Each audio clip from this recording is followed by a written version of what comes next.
Hello students, welcome to Saturn education. आपका स्वागत है बायोकेम वीडियो लेक्चर्स में। एंड मैं आपको जूलॉजी का पोर्शन करवाऊंगी और जूलॉजी में जो है आज हम फर्स्ट चैप्टर लेने वाले हैं एनिमल किंगडम, जंतु जगत। ठीक है, सो जंतु जगत एनिमल किंगडम हम स्टार्ट करते हैं। देखें, एनिमल्स के बारे में अगर अपन स्टार्टिंग से एक बार बात करें तो जंतु की जो खोज थी एनिमल की, वो की थी सबसे पहले एरिस्टोटल ने, यानी अरस्तु ने। अरस्तु ने जो है वो सबसे पहले ये बताया था कि इस अर्थ पर प्रेजेंट या इस पूरे विश्व के अंदर जो प्रेजेंट जितने भी ऑर्गेनिज्म हैं यानी जीव हैं, वो दो टाइप के होते हैं। एक होते हैं प्लांट्स और एक होते हैं एनिमल। ठीक है, सो प्लांट और एनिमल्स के बेसिस के ऊपर बात की गई तो यहाँ पर प्लांट के लिए एक अलग से किंगडम बना दिया गया, उसको कहा गया प्लांट किंगडम, प्लांटी। और एनिमल के लिए जो है वो बनाया गया एनिमेलिया। ठीक है, यहाँ पे देखें जैसे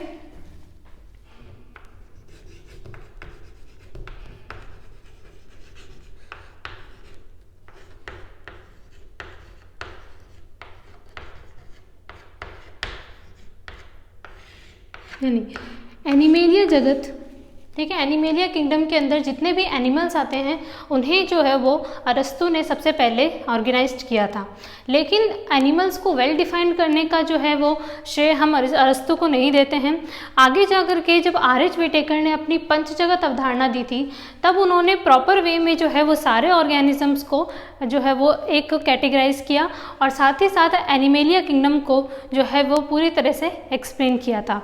क्योंकि इसने सबसे पहले जो है वो अरस्तु ने इस वर्ड का यूज़ किया था, इसी वजह से इसका श्रेय अरस्तु को जाता है। ठीक है, बाकी अपने इतने ज़्यादा इंपॉर्टेंट क्वेश्चन नहीं बनता है ये, बस आपको ध्यान रखना है एरिस्टोटल, ए से याद रख लेना, ए से एरिस्टोटल, ए से एनिमेलिया। ठीक है, अब नेक्स्ट बात करते हैं कि एनिमेलिया किंगडम में कौन आता है। तो जाहिर सी बात है, जितने भी एनिमल्स हैं, जंतु, हम एनिमल किंगडम के अंदर इसे रखते हैं। ठीक है ना। अब एनिमल किंगडम के अंदर एक चीज़ ध्यान रखना कि इसमें हम पढ़ेंगे कि विभिन्न प्रकार के जंतुओं को किस प्रकार वर्गीकृत किया गया है। इनमें अलग अलग कैटेगरी पढ़ेंगे, श्रेणियां पढ़ेंगे, जिसमें विभिन्न प्रकार के अलग अलग जंतुओं को जो है वो रखा गया है। आगे हम स्टार्ट करते हैं कि एनिमल किंगडम जिस तरीके से, बच्चे देखें, हमें पता है कि किंगडम को जो है, आपने टेक्सोनॉमी के अंदर पढ़ा होगा कि किंगडम को हमेशा फाइलम में, डिफरेंट फाइलम में यानी संघ में बांटा जाता है। ठीक है ना, आपने पढ़ा होगा ना पहले टेक्सोनॉमी के अंदर, फर्स्ट चैप्टर है आपका कि किंगडम यानी जगत को जो है वो फाइलम, संघ में डिवाइड किया जाता है, आगे वर्ग को, ठीक है, ऑर्डर वगैरह अगर अपन बात करें तो ऐसी 7 सीरीज आती हैं। तो अपनी एनसीईआरटी के बेसिस के ऊपर बात किया जाए तो एनसीईआरटी के अंदर केवल हमें जगत और जगत के अंदर कौन कौन से फाइलम यानी संघ आते हैं वो हमें पढ़ने हैं, यानी एनिमल्स के कितने फाइलम होते हैं। ठीक है, तो हम स्टार्ट करते हैं कि फर्स्ट फाइलम से, कि फर्स्ट फाइलम जो है वो कौन से थे। देखो बच्चों, एनिमल किंगडम जो है उसका फर्स्ट फाइलम है पोरीफेरा। ठीक है, पोरीफेरा के अंदर सबसे सिंपल प्रकार के जो है वो एनिमल्स को रखा गया है। लेकिन अब पोरीफेरा के अंदर क्या है, उससे पहले समझने के लिए हमें इस चैप्टर के कुछ बेसिक पॉइंट के ऊपर आना पड़ेगा। ठीक है, किस तरीके से, जैसे देखें एनिमल किंगडम है, जंतु जगत। अब हमने कहा यहाँ पर हमने किया है क्लासिफिकेशन ऑफ एनिमल।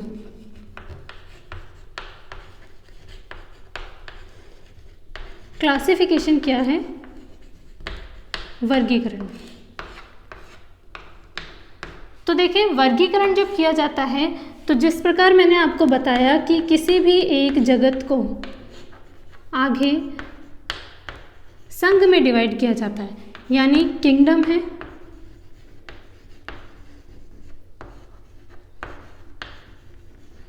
किंगडम को हम डिफरेंट फाइलम्स में डिवाइड करेंगे। ठीक है ना, तो किंगडम हमारा हो गया एनिमल किंगडम। अब फाइलम जो है वो बहुत सारे हैं। ठीक है, अब देखें कि इन्हीं फाइलम को जो है वो आगे जाकर के क्लास में डिवाइड किया गया और फिर ऑर्डर में डिवाइड किया गया, फिर फैमिली में डिवाइड किया गया एंड फर्दर आगे जाकर अपन एक स्पीशीज़ यानी जाति पर पहुंचते हैं। लेकिन हमारा काम सिर्फ अभी फाइलम तक का है, एनसीईआरटी के बेसिस पे इतना ही आपको काम में आएगा। लेकिन यहाँ देखें कि सबसे पहला क्वेश्चन ये बनता है कि why the need of classification, वर्गीकरण की आवश्यकता क्यों पड़ी। ठीक है, देखिए वर्गीकरण की आवश्यकता ये होती है क्योंकि हमें पता है कि अगर आज मनुष्य है, मनुष्य भी एनिमल में आता है, ठीक है, गाय भी एक एनिमल में है आती है, एक डॉग है वो भी एनिमल में आता है, परंतु इन सभी के अंदर कुछ विभिन्नताएं हैं और कुछ समानताएं हैं। तो इसी प्रकार से विभिन्न समानताओं और असमानताओं को जो है वो पढ़ने के लिए इन्हें डिफरेंट ग्रुप्स के अंदर डिवाइड किया गया था। तो अब ना हम केवल, अब हमने देखें प्लांट और एनिमल को तो अलग कर ही दिया है, तो अब एनिमल्स के अंदर भी हमें डिफरेंट कैटेगरीज पढ़नी पड़ेगी। ठीक है, तो अब हम एक और क्वेश्चन लेते हैं। सपोज आपके पास कुछ बॉल्स हैं, कुछ हैं ग्रीन बॉल्स, ठीक है, 4 ग्रीन बॉल्स हैं, 4 हैं येलो बॉल्स हैं, ठीक है, और यही मैंने आपसे कह दिया कि 4 हैं वाइट बॉल्स। अब आपको इन्हें जो है वो अलग अलग करना है। ठीक है, हाँ, मैंने कहा कि कुछ लोगों ने क्या किया कि इन्हें कलर के बेसिस पे अलग करा, ठीक है ना, रंग के आधार पर, जो आपके माइंड में अभी भी घूम रहा होगा क्योंकि मैंने सबसे पहले इनका कलर ही डिफाइन किया है आपको। तो ग्रीन बॉल्स को मैंने अगर अलग किया तो एक ग्रुप में 4 बॉल्स आई, ठीक, येलो में किया तो फर्दर 4 आई और वाइट में किया तो फर्दर 4 आई।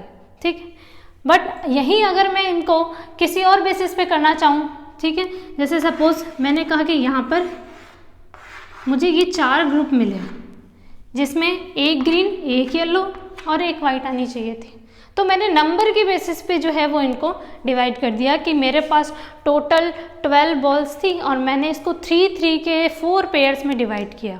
ठीक है ना, इसका मतलब या तो आप इसका कलर ले, ठीक है ना, या तो कलर लें इसका आधार, या फिर आप इसका नंबर लो कि कितनी संख्या में उपस्थित हैं ये, ठीक है ना, तो आप इसका वर्गीकरण आसानी से कर सकेंगे।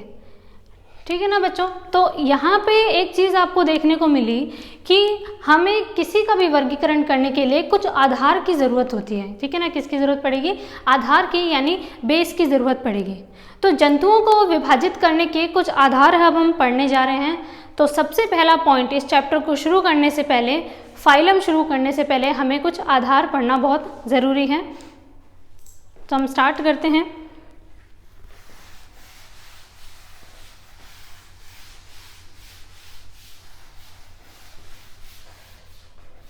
तो देखें, जंतुओं को विभाजित करने के लिए मेनली 3 आधार लिए गए।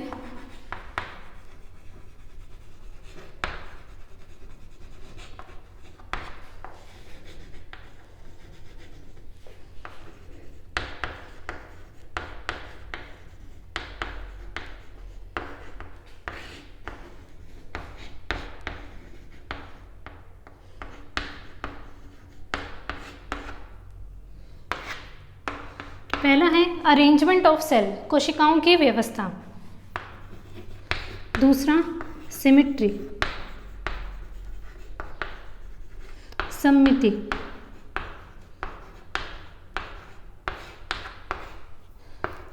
और तीसरा है type of coelom. Type of coelom कह दें या नेचर ऑफ सिलोम कह दें, एक ही बात होती है। ठीक है, सिलोम के प्रकार।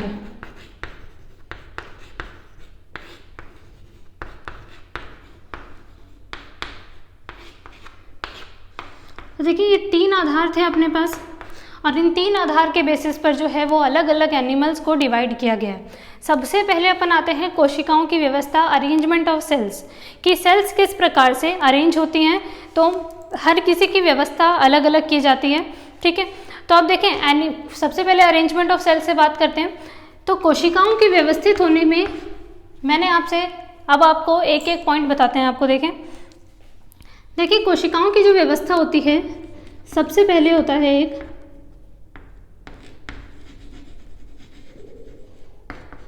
सेल्यूलर टाइप, यानी कोशिकीय व्यवस्था।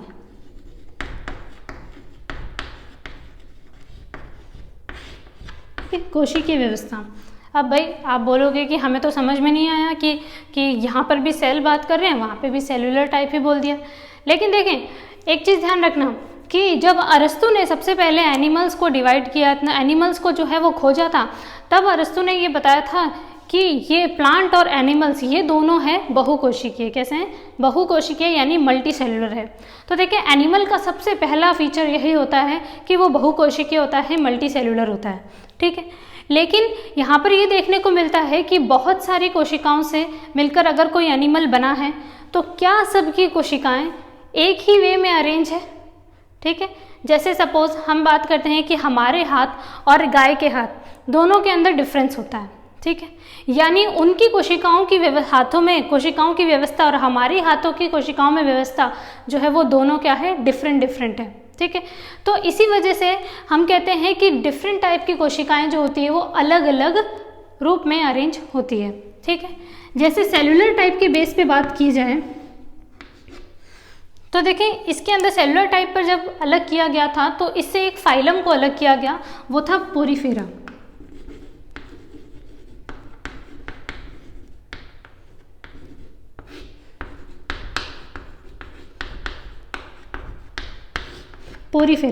पोरीफेरा फाइलम संघ पोरीफेरा के अंदर देखने को मिला कि इनके अंदर सिर्फ कोशिकाओं का गुच्छा होता है, ठीक है। सिर्फ कोशिकाओं का गुच्छा होता है, कोशिकाओं से उत्तक नहीं बनते कभी भी, ठीक है। यानी कि अगर सिर्फ कोशिकाएं सिर्फ ग्रुप में अरेंज हैं, जैसे सपोज 10 कोशिकाएं हैं या 100 कोशिकाएं हैं, वो सिर्फ एक गुच्छे समान अगर एक संरचना बनाती है तो उस संरचना का कोई नाम नहीं होता, उसमें सिर्फ विभिन्न प्रकार की कोशिकाएं एक साथ ही अरेंज होती है, ठीक है। और साथ ही साथ कि हर एक कोशिका अपना एक इंडिपेंडेंट स्वतंत्र कार्य करती है, इंडिपेंडेंट वर्क करती है, ठीक है। जैसे सपोज हम देखते हैं पोरीफेरा का एक एग्जाम्पल लेते हैं, स्पॉन्ज,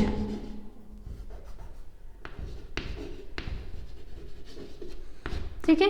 स्पॉन्ज, जितने भी स्पॉन्ज आते हैं वो सब पोरीफेरा में आते हैं। इनमें हमें ये देखने को मिलता है कि इसमें विभिन्न प्रकार की कोशिकाएं पाई जाती है।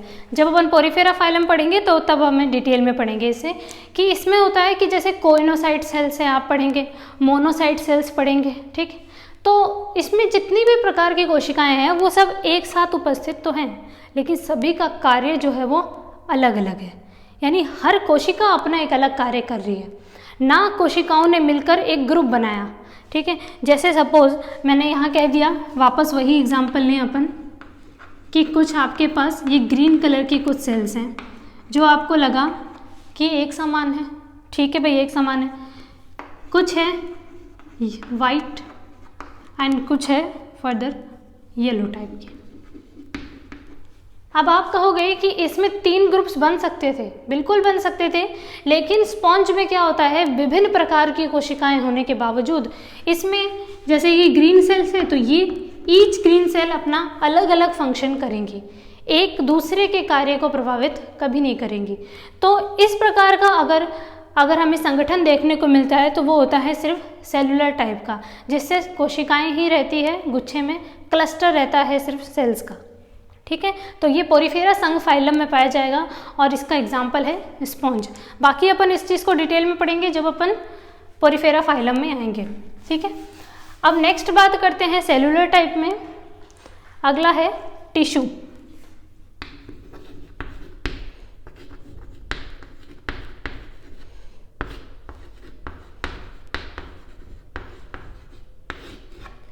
यानी उत्तक प्रकार की, ठीक है। टिश्यू, देखिए टिश्यू का मीनिंग होता है, अब एक सिंपल सी चीज़ जैसे मैंने आपसे अभी बताया कि 3 अलग अलग प्रकार की कोशिकाएं हैं, ठीक है। उन तीनों प्रकार की कोशिकाओं में अगर सपोज कि ग्रीन कलर की सेल्स जो कि एक प्रकार है, वो सारी सेल्स एक अलग से ग्रुप बना लेती है अपना, येलो एक अलग अपना ग्रुप बनाती है एंड वाइट अपना एक अलग ग्रुप बनाती है। तो ये तीनों के तीनों ग्रुप्स जो आपस में एक सिंगल को अगर अपन देखा जाए तो वो कहलाता है एक टिश्यू, ठीक। बेसिकली उत्तक की टिश्यू की जो डेफिनेशन होती है वो है कि अगर एक ग्रुप ऑफ सेल्स हैं, ठीक है ना, कोशिकाओं का समूह है जिसमें सभी कोशिकाओं की उत्पत्ति और कार्य जब समान होते हैं तो अपन उसे उत्तक कहते हैं। क्या होगा, ग्रुप ऑफ सेल्स हैं जिसमें सभी कोशिकाओं की उत्पत्ति यानी ओरिजिन सेम होना चाहिए और फंक्शन यानी कि कार्य समान होने चाहिए, तो उसे अपन बोलते हैं टिश्यू, ठीक। तो देखें पोरीफेरा जो है वो सबसे निम्न स्तर के जंतु हैं और सबसे निम्न स्तर के हैं, उसके जस्ट आगे जब गए तो विकास हुआ एनिमल्स का विकास हुआ तो उनमें टिश्यू बनने लग गए। टिश्यू बने तो उससे हमें एक नया फाइलम मिला, फाइलम सिलेंट्रेटा।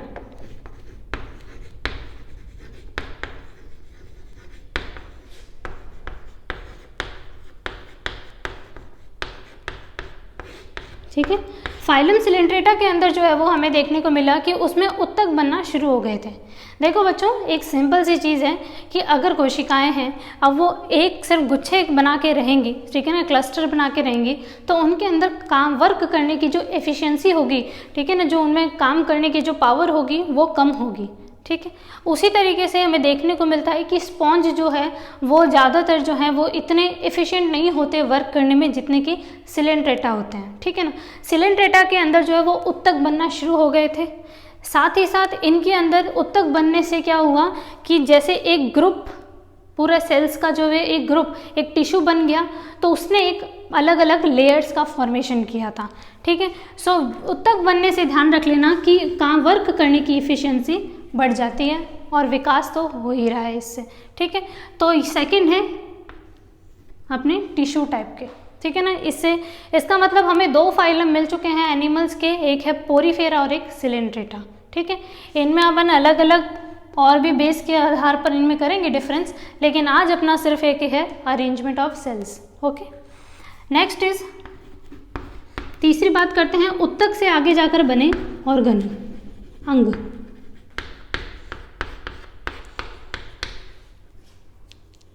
इसका एग्जाम्पल है अपने फाइलम प्लेटीहेल्मिन्थेस।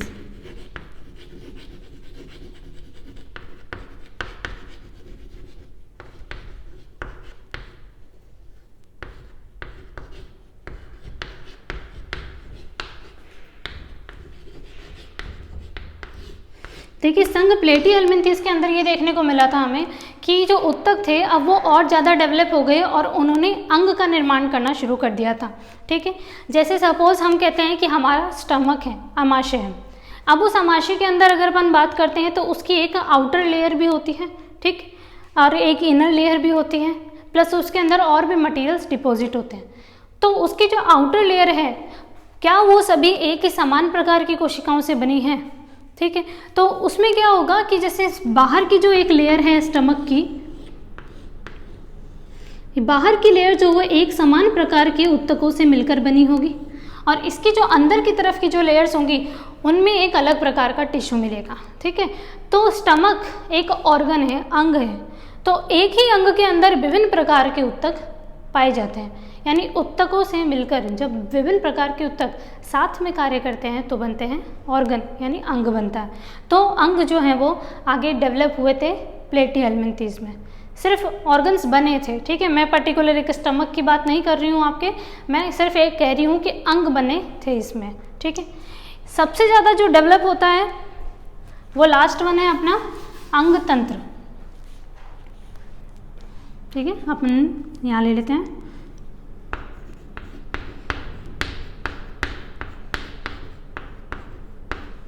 अंग तंत्र यानी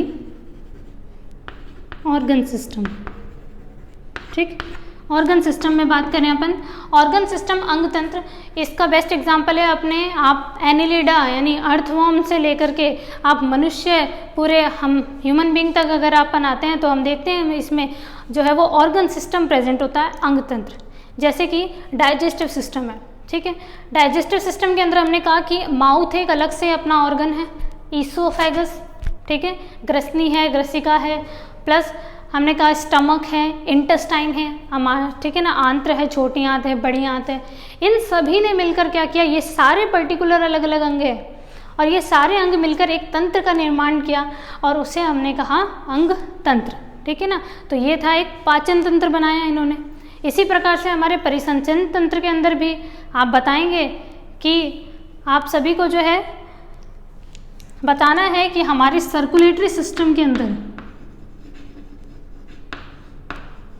ठीक है, सर्कुलेटरी सिस्टम यानी परिसंचरण तंत्र के अंदर कौन कौन से अंग हैं। ठीक है ना, परिसंचरण तंत्र में पाए जाने वाले कौन कौन से अंग हैं, ये आप कमेंट बॉक्स के अंदर लिख के भेजेंगे आप मुझे। ठीक है ना। तो इसी प्रकार से जो है वो हमें मिलते हैं कि सबसे वेल डेवलप्ड बॉडी या सबसे वेल डेवलप्ड एनिमल वो होगा जिसमें अंग तंत्र पाया जाता है, ठीक है। ध्यान रखना एनिमल्स जो होते हैं वो मल्टी सेलुलर होते हैं और बहुकोशिकीय हैं, और हमने बहुकोशिकीयों के अंदर भी हमने जो है वो ये विभिन्न प्रकार के 4 प्रकार की जो है वो व्यवस्था पढ़ी है। यानी अरेंजमेंट ऑफ सेल के बेसिस पे कोशिकी की व्यवस्था के आधार पर हमने आज एनिमल्स को डिवाइड किया है, ठीक है। तो बच्चे आप यहाँ तक एक बार पढ़ेंगे, ठीक है। आगे अपन सिमेट्री के बारे में और सिलोम के बारे में जो है वो नेक्स्ट लेक्चर के अंदर डिस्कस करेंगे। एक छोटी सी बात जो है वो आप रह जाती है, ये तो क्वेश्चन है ही आपका, इसको तो आप आंसर देंगे, एक भी ऑर्गन नहीं छूटना चाहिए, ठीक है। देखिए नेक्स्ट एक बहुत ही इम्पॉर्टेंट सी बात है कि जैसे मैंने आपसे कहा कि जितने भी एनिमल्स हैं वो सब मल्टी सेलुलर होते हैं, ठीक है, बहुकोशिकीय हैं। परंतु ध्यान रखना कि कुछ ऐसे एनिमल भी हैं जो कि एक कोशिकीय है, ठीक है। यानी कि जैसे देखें क्या था कि सबसे पहला जो एनिमल देखा गया था वो देखा गया था अमीबा, ठीक है। अमीबा देखा गया था, वो देखा था एंटोनी वॉन ल्यूवेनहॉक ने, ठीक है, जब वो माइक्रोस्कोप से जो है वो कोशिका की खोज कर रहे थे। तो उस टाइम पर उन्होंने एक कोशिकीय जंतुओं को देखा था, अमीबा को देखा था। यानी जंतु जो होते हैं वो एक कोशिकीय भी होते हैं। लेकिन एक बात ध्यान रख लेना कि जो एनिमेलिया किंगडम है उसके अंदर कभी भी एक कोशिकीय जंतुओं को नहीं रखा जाता। तो जितने भी एक कोशिकीय जंतु हैं जैसे अमीबा है, प्लाज्मोडियम है, इन सभी को पढ़ा जाता है किंगडम प्रोटिस्टा के अंदर। किस में पढ़ा जाएगा? किंगडम प्रोटिस्टा,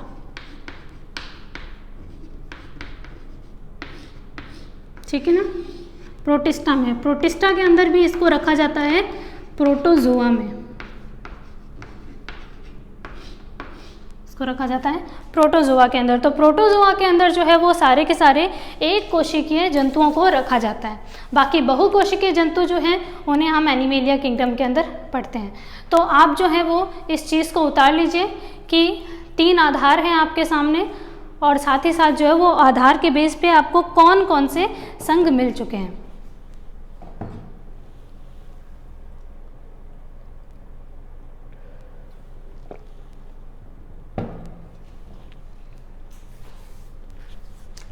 ठीक है बच्चों, नेक्स्ट लेक्चर के अंदर हम डिस्कस करेंगे सिमेट्री और टाइप ऑफ सिलोम के बारे में। आपको इस लेक्चर से रिलेटेड कोई भी प्रॉब्लम आती है तो आप कमेंट बॉक्स के अंदर लिख सकते हैं, एंड मेरे क्वेश्चन का आंसर और प्लस आपका फीडबैक जो है वो आप कमेंट बॉक्स में लिख के देखें। और आपको जिस भी चैप्टर के चाहिए आपको जो है वो सारे वीडियो लेक्चर्स अपलोड कराए जाएंगे। हमसे जुड़े रहिए, तब तक all the best, thank you.